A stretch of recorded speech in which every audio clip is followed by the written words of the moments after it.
nangyari kagabi, guys. Tapos, may naiwan pa silang kutsilyo sa loob ng sasakyan. By the way, hindi lang po yun actually. Nakapasok din sila sa garahe. Just loving this moment. Can we stay here forever? Good morning, guys! What's up?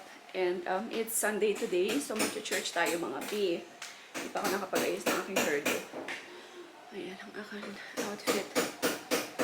Laki ko na, be? Laki ko na! Laki ko na. By the way, nabasag yung ngipin ko. So, actually, pasta lang kasi to. Hindi ko papakita sa inyo kasi nahiya ako.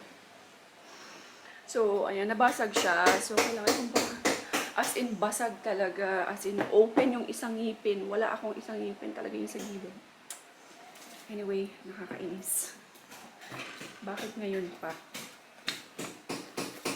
Guys, pakita ko kay Papa yung itsura ko. Pakita natin kay Papa yung itsura. Ganun yung reaction ni Papa. Pa, tanong ko na eh. Tanong ako, anay. Namukha na naman. Ayan. Bye-bye, Mami. Ay, sisa. Bye-bye, Mami. Sabay. Bye-bye, Mami. Pang. Sarap. Nagmas na lang ako, be. Para hindi halata ang aking bungi. Bungal.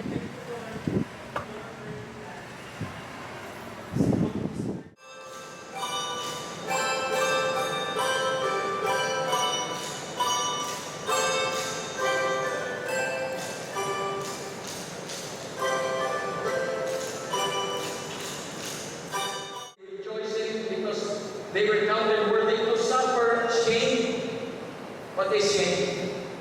The original Greek tells us that shame means to run, count, and then shame means to run. Guys, we're home. Lunch muna tayo. Bumili na kami ng lutong ulam. Normally, pag Sunday, bumibili kami ng lutong ulam. When we wake, hear the birds and see the sun. Side by side, our fears are done. Oh, the good times just begun. Oh, we know what we have, let's hold on tight. Found what we're looking for in life. Call us crazy, but things are finally right. With you and I, the future is bright.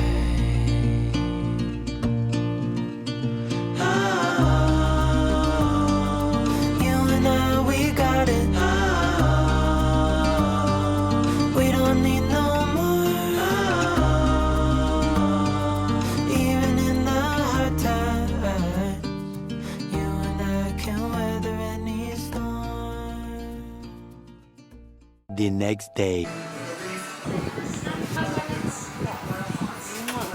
bait naman ng baby namin. Oh, ang bait-bait. Nakahiga lang yan siya, guys.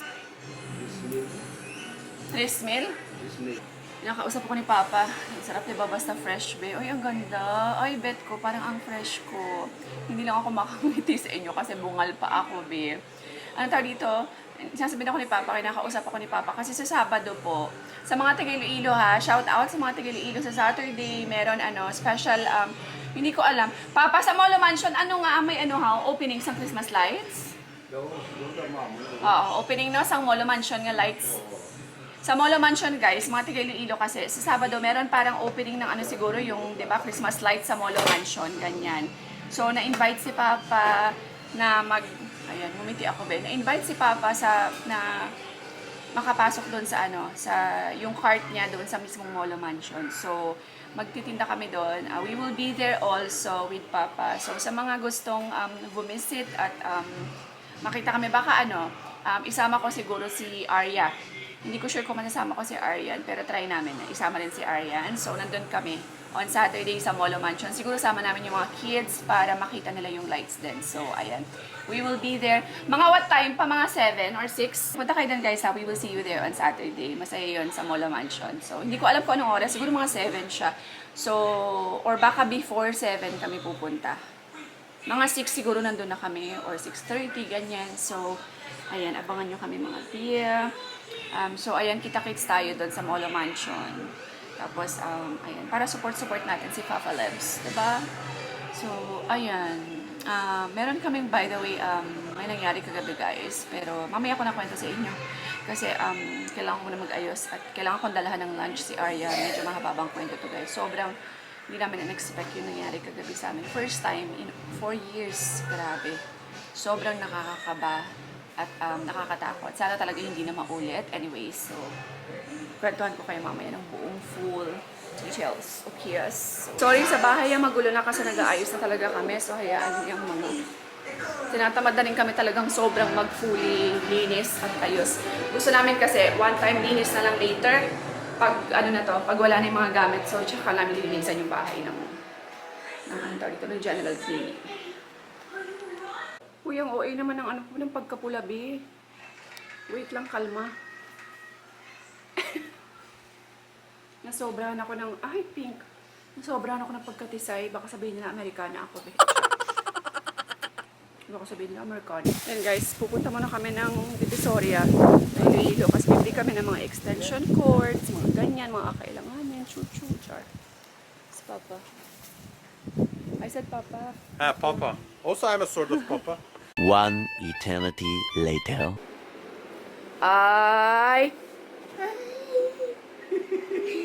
What you did? I... Guys, tinapon niya yung tubig. What you did? Tell mommy. Show mommy. Why you're wet? What is this? Why you're wet? What, mommy? You drop your water?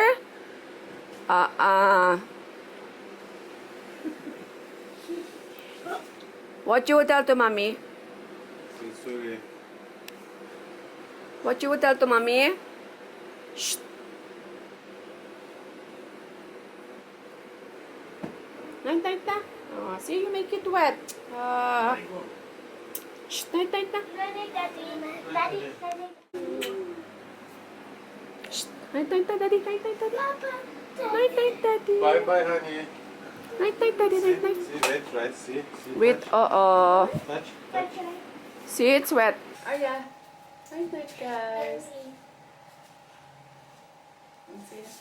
So yun guys, bago ko end tong vlog, kailangan kong may share ako sa inyo kung ano nangyari. Unfortunately, hindi talaga namin in-expect. But, may nag-grab ng aming sasakyan sa labas. Nakapark lang siya sa labas. First time nangyari sa amin to dito. Almost 4 years namin dito sa Iloilo. Now lang sa amin nangyari to na talagang binuksan yung sasakyan, talagang may naghalongkat talaga sila guys, as in ang gulo ng sasakyan. Tapos may naiwan pa silang kutsilyo sa loob ng sasakyan. Alas 8 pa lang yan ng gabi guys ha. Normally chine-check ni Manang yung gate kung nakalock. Pag open niya ng door, timing na may nag-close yung door ng sasakyan. So syempre kinabahan ka agad siya. Bumalik siya para kunin yung susi. Tapos nag-text siya sa akin na, sabi niya, ma'am, meron pong tao. Sabi niya, merong tao sa sasakyan. Nabuksan yung sasakyan. So, timing na pagbalik niya, meron ulit nag-close ng door. Hindi niya nakita yung lalaki. Siyempre natatakot siyang lumabas guys, diba? Siguro nataranta na yung nasa loob ng sasakyan. Naiwan na yung kutsilyo sa loob. Hindi ko alam kung anong purpose niya. But, good thing is wala naman po kaming valuable items sa loob ng sasakyan. So, nireport ka agad namin sa security ng subdivision. And wala silang magagawa guys, kasi wala naman po kaming CCTV. Hindi namin alam kung sino, kahit na meron kutsilyo na naiwan. By the way, hindi lang po yun actually. Nakapasok din sila sa garahe. Kasi yung bahay namin is, yung garahe po is walang ilaw. Kasi diba naghahakot na kami guys, sobrang gulo na pati yung garahe. Yung garahe is walang ilaw, madilim. But, kung nasa loob ka, syempre maliwanag, hindi mo makikita yung nasa labas. But, may naramdaman akong gumalaw. May nakita ako from the window na may gumalaw or may dumaan.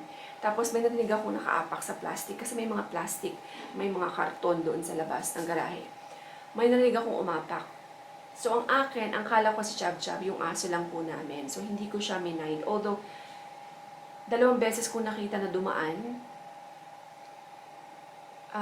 hindi ko siya pinansin. Kasi ang akala ko talaga, nagkukwentuhan kasi kami ni Manang sa sala. But it's also good thing guys na hindi ako lumabas. Imagine, meron silang patalim. So, nakalock yung mga doors namin. Hindi ko alam paano din sila nakapasok. Kasi wala naman kaming Kasi nakalock yung gate, actually, sabi ni Manang, nakalock naman talaga nakalock yung gate. Baka inakyat niya yung bakod na hindi namin nakikita or hindi namin alam pa paano. Basta ang alam ko, may nakapasok din sa garahe. Baka, sabi nung guard, baka po, dalawa sila. Good thing is, siguro naghahanap-hanap sila ng mga papakinabangan or nagtitik-tik sila, ganyan. Sobrang kinabahan kami, guys. Alam niyo, wala akong tulog kagabi. Hindi ako nakatulog. Onting kaluskos. Silip ka agad ako sa bintana. Tapos, ang tataka kayo, bakit nila na-open pala yung car? Kasi, normally, guys, binubuksan ko siya ng parang, hindi naman half, yung parang ano lang. Nakabuka siya ng ganito kalaki, yung bintana ko. Kasi parang hindi sobrang init sa umaga. Tapos, naglagay ako ng sunshade. So, madilim siya, di ba? Walang makakakita. Kung nandun ka sa loob ng sasakyan, walang makakita sa'yo sa labas. May sunshade na. Tapos, medyo naka-open yung door. Feeling ng security daw is baka daw sinungkit. May nakita kaming dalawang fingerprint na ganun. So, parang nakahawak ng ganun. Humawak siguro, tinry niyang baba yung push yung door. Tapos, sinundot lang nila para ma-open yung door. Tapos, ayan. So, we are so grateful pa din na wala pong nangyari or nasaktan sa amin or masamang nangyari, guys. Okay lang na i-ano yung sasakyan, kung ano man yung kunin nila dyan. Basta wag lang kunin yung sasakyan. At perfect timing din na lumabas agad si Manang, nataranta sila. So, yun, tumakbo sila. Kahit na sa subdivision ko talaga, guys, grabe, hindi talaga, wala talagang pakundangan or takot, no? Yung mga ganyang mga tao. So, buti na lang, guys, talaga. Aalis na kami. Few days from now. Lord, please guide us and protect us. So, ayan. Nakakatakot kasi wala si Papa that time. Si Alt naman tulog. Kami lang ni Manang yung nasa baba ng sala. Si Arya nasa taas din. Kami lang pala nila Aryan. So, buti na lang nakalak lahat ng pinto, pati yung kusina nakalak. Hindi namin alam bakit nilang buksan na yung kusina, hindi namin namamalayan, di ba? So, ayan. Anyway, we're so grateful and thankful talaga that nothing happened. Yung sasakyan lang talaga yung hinalungkat nila. At kinuhanan ako ng gas, ng diesel. So, ayan. Anyway, mag-iingat po tayong lahat. Huwag tayong magpapakampante kahit nasa loob ng bahay. Palagi po talaga kayong maglalak ng mga pinto at ng gate. Tingnan nyo, kahit nakalak na yung gate, nakapasok pa rin sila sa gate. Wala kasi kaming aso, guys. Yung aso namin, palaging gala. Kung sino-sinong mga babaeng aso ang sinasamahan, busy siya masyado, be. So, kaya ayan, sobrang.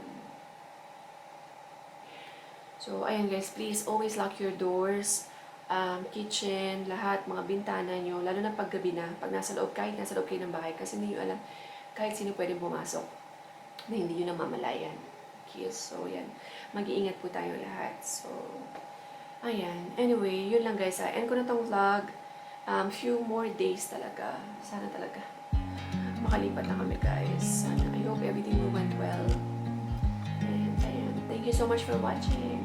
God bless everyone. Stay safe for everyone. And we will see you in the next vlog. Bye!